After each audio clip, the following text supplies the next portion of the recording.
द्वापर युग में श्री कृष्ण के रूप का एक बहरूपिया राजा हुआ करता था, जिसका नाम पौंड्रक वासुदेव था, जो कि करुष देश का राजा था। वो स्वयं को वासुदेव श्री कृष्ण का रूप समझता था।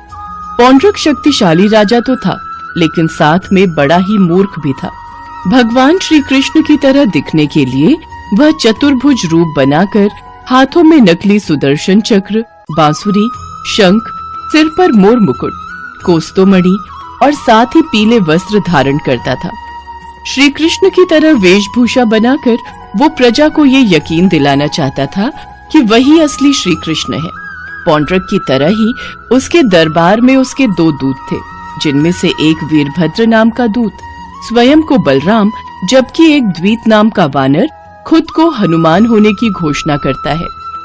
मैं ही असली वासुदेव, जो इस धरा को सारे पापों से मुक्त करने के लिए अवतरित हुआ है।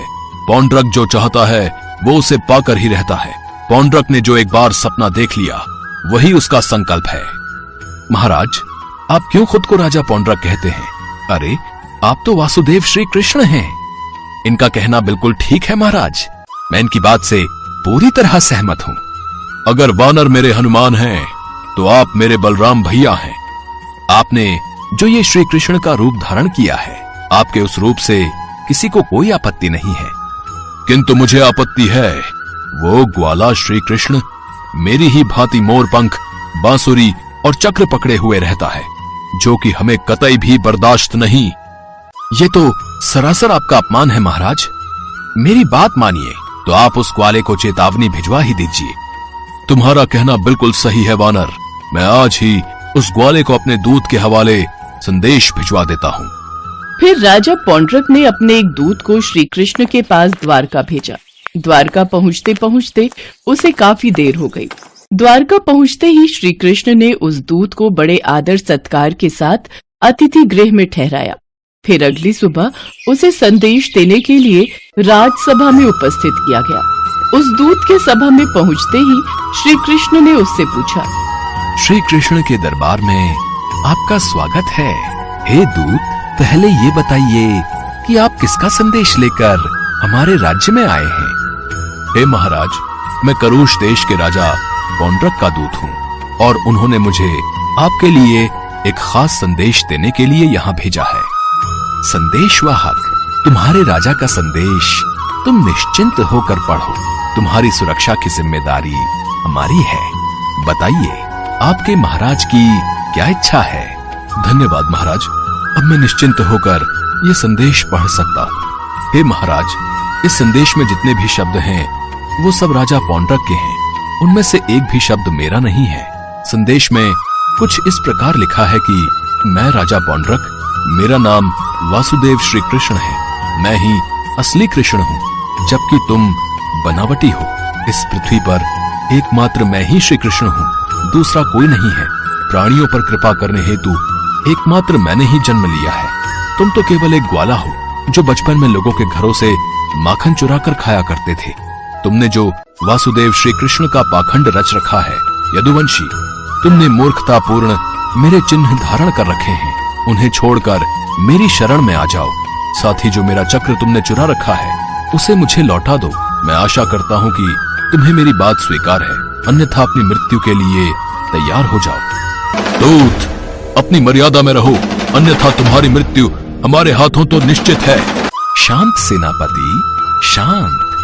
दूत, तुम अपने राजा से जाकर कह देना कि मैं सुदर्शन चक्र और ये चिन्ह यूं ही नहीं छोड़ूंगा, और ना ही मैं तुमसे युद्ध करने से डरता हूँ। पहली बार इसे तुम्हारी भूल समझकर मैं तुम्हें माफ कर देता हूँ, लेकिन अगली बार अगर ऐसा हुआ तो फिर इसका अंजाम भुगतने के लिए तैयार रहना।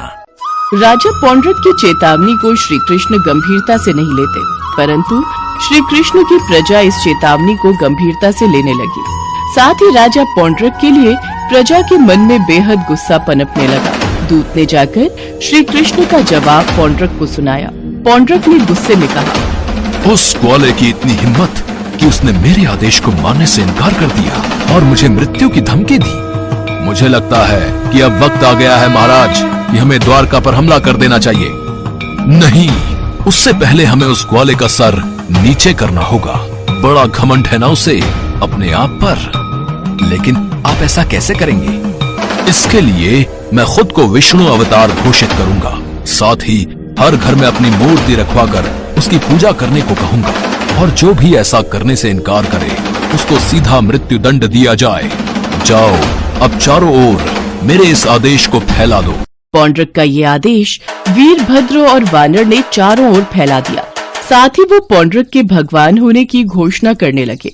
फिर वो सभी प्रजा को विवश करने लगे कि वो पौंड्रक को ही अपना भगवान माने, और जो भी ऐसा करने से इनकार करता उस पर वो कोड़े बरसाते। राजा पौंड्रक के अत्याचारों से परेशान होकर प्रजा भगवान को याद करने लगी। साथ ही पौंड्रक के अत्याचारों ने पृथ्वी पर त्राही त्राही मचा दी। सभी तरफ हाहाकार मच गया। मासूम इंसानों की लाशों के ढेर लग गए। द्वीप वानर और वीरभद्र इसे अपनी जीत समझने लगे, लेकिन देवलोक के देवताओं से ये दृश्य देखा नहीं गया। उधर पृथ्वी देवी अपनी रक्षा के लिए श्री कृष्ण के पास पहुंच गईं। हे भगवान, आपके रहते इस पृथ्वी पर इतने अत्याचार, सभी ओर नरसंहार हो रहा है। कुछ कीजिए प्रभु, हमें उस अत्याचारी से बचाइए प्रभु। पौंड्रक और उसके सिपाहियों ने पृथ्वी लोक को नरक बना दिया है। पृथ्वी देवी, आप बिल्कुल भी मत घबराइए। मैं अवश्य आपकी सहायता करूंगा और इस पौंड्रक को जल्द से जल्द नरक द्वार दिखाऊंगा। मैं सदा आपकी आभारी रहूंगी। श्री कृष्ण से आश्वासन मिलते ही पृथ्वी देवी अंतर्ध्यान हो गई। उधर पौंड्रक अपनी पूजा करवाने के लिए सभी मंदिरों में से मूर्तियां हटवाकर अपनी मूर्तियां लगवाने लगा। उसकी मूर्खता का उत्तर देने के लिए श्री कृष्ण ने युद्ध करने की ठानी और वो अपनी सेना के साथ युद्ध के लिए निकल पड़े। वो अपनी सेना लेकर युद्ध भूमि में पहुंच गए। उधर पौंड्रक भी अपनी 3 गुना सेना लेकर युद्ध भूमि में पहुंच गया। पौंड्रक, मैं तुझे युद्ध करने की चेतावनी देता हूँ। आज मैं तेरा भगवान बनने का सपना चूर चूर कर दूंगा। ग्वाले कृष्ण, अभी भी वक्त है। तुम मुझे अपना भगवान मान लो तो मैं तुम्हारे प्राण बख्श दूंगा। मेरा रूप चुराकर श्री कृष्ण की तरह दिखने वाले ढोंगी इंसान, अब तुम अपनी मृत्यु के लिए तैयार हो जाओ। इसके बाद पौंड्रक और श्री कृष्ण दोनों एक दूसरे पर प्रहार करने लगे। द्वीप वानर और वीरभद्र मिलकर श्री कृष्ण की सेना का विनाश करने लगे। अपनी सेना पर आक्रमण होता देख श्री कृष्ण अपने सुदर्शन चक्र से कहते हैं, सुदर्शन चक्र, जाओ और इस वानर और वीरभद्र का विनाश कर दो। श्री कृष्ण के हाथों से वह सुदर्शन निकलकर सीधा वानर और वीरभद्र का गला चीरते हुए निकल गया। अपने सेनापतियों का खात्मा देख पौंड्रक गुस्से में आ जाता है और कहता है, ग्वाले कृष्ण, तूने मेरे साथियों को मारकर अच्छा नहीं किया। अब मेरे सुदर्शन से अगली मृत्यु तेरी निश्चित है पौंड्रक। हे सुदर्शन चक्र, अब वक्त आ गया है इस नकली कृष्ण का वध करने का। जाओ और मेरे आदेश का पालन करो। सुदर्शन चक्र अपनी ओर आता देख पौंड्रक रथ से उतरकर भागने लगा। भागते हुए उसकी नकली बुझाएं टूटकर गिर जाती है। देखते ही देखते सुदर्शन चक्र पौंड्रक का वध कर देता है। देवलोक से सभी देवतागण ये नजारा देख रहे होते हैं। श्री कृष्ण की जीत पर सभी देवतागण खुश हो जाते हैं और श्री कृष्ण की जय जयकार करते हुए आसमान से उन पर फूल बरसाते हैं। उड़ीसा शहर के छोटे से गांव में माधव दास जी रहते थे। माधव दास जी अकेले रहते थे और भगवान जगन्नाथ जी के भजन किया करते थे, और वो हर रोज भगवान जगन्नाथ जी के मंदिर में दर्शन के लिए जाया करते थे। वो सिर्फ जगन्नाथ जी की भक्ति में ही मस्त रहते थे। उन्हें सांसारिक जीवन से कोई मोह माया नहीं थी। एक दिन अचानक माधव दास जी की तबीयत खराब हो गई। उन्हें उल्टी दस्त का रोग हो गया। वो बहुत ही कमजोर हो गए कि उठने बैठने में भी उन्हें समस्या होने लगी। माधव जी अपना कार्य स्वयं करते थे। वो किसी से मदद नहीं लेते थे। जो व्यक्ति उनकी मदद के लिए आता था उनसे कहते थे, मेरे प्रभु, मेरे जगन्नाथ जी स्वयं मेरी रक्षा करेंगे। ऐसे ही कुछ दिन और बीत जाते हैं। माधव जी की तबीयत और खराब हो जाती है। अब तो वो मलमूत्र भी बिस्तर पर त्याग देते थे, परंतु उन्होंने अपनी भक्ति और आस्था जगन्नाथ जी पर से नहीं छोड़ी। इतना बीमार होने के बाद भी वो नियम से जगन्नाथ जी की आराधना किया करते थे। यही दूसरी ओर जगन्नाथ जी अपने भक्त की उन पर आस्था देखकर अत्यंत खुश थे। तभी बलदेव जी जगन्नाथ जी से कहते हैं, हे प्रभु, आपका प्रिय भक्त इतना कष्ट में है, आप उसे दूर क्यों नहीं करते? वो उसके पूर्व जन्म के कष्ट हैं जो उसे भोगने ही होंगे, पर उसने मेरी इतनी भक्ति की है, इस कारण मैं पृथ्वी लोक पर जाकर उसकी देखभाल करूंगा। तब स्वयं जगन्नाथ जी सेवक के रूप में माधव जी के पास उनकी सेवा करने के लिए जाते हैं। वो माधव जी की बहुत सेवा करते हैं और उनके गंदे वस्त्र भी भगवान जगन्नाथ जी अपने हाथों से स्वयं साफ किया करते थे और उन्हें स्नान भी कराया करते थे। भगवान जगन्नाथ जी की सेवा से जब माधव दास जी स्वस्थ हुए और उन्हें होश आया, तब भगवान जगन्नाथ जी को उनकी सेवा करते देख वो तुरंत पहचान गए, ये मेरे प्रभु ही हैं। देखो माधव, मुझसे भक्तों का कष्ट सहा नहीं जाता, इसी कारण मैं तुम्हारी सेवा करने के लिए स्वयं आया हूँ। और जो पूर्व जन्म के कष्ट तुम्हारे भाग्य में लिखे हुए हैं, वो तो तुम्हें भोगने ही पड़ेंगे। अगर उस कष्ट को इस जन्म में नहीं भोगोगे, तो तुम्हें फिर से एक और जन्म लेकर कष्ट भोगना पड़ेगा। मैं नहीं चाहता था कि मेरे भक्त को उसके पूर्व जन्म के कष्टों के कारण अगला जन्म फिर लेना पड़े, इसलिए माधव मैंने तुम्हारी सेवा की। अगर फिर भी तुम कह रहे हो तो मैं अपने भक्त की बात नहीं टाल सकता। अब भी तुम्हारा ये रोग 15 दिन का और शेष है, इसलिए वो 15 दिन का रोग वो मैं ले लेता हूँ। 15 दिन का वो रोग जगन्नाथ प्रभु ने माधव दास से ले लिया।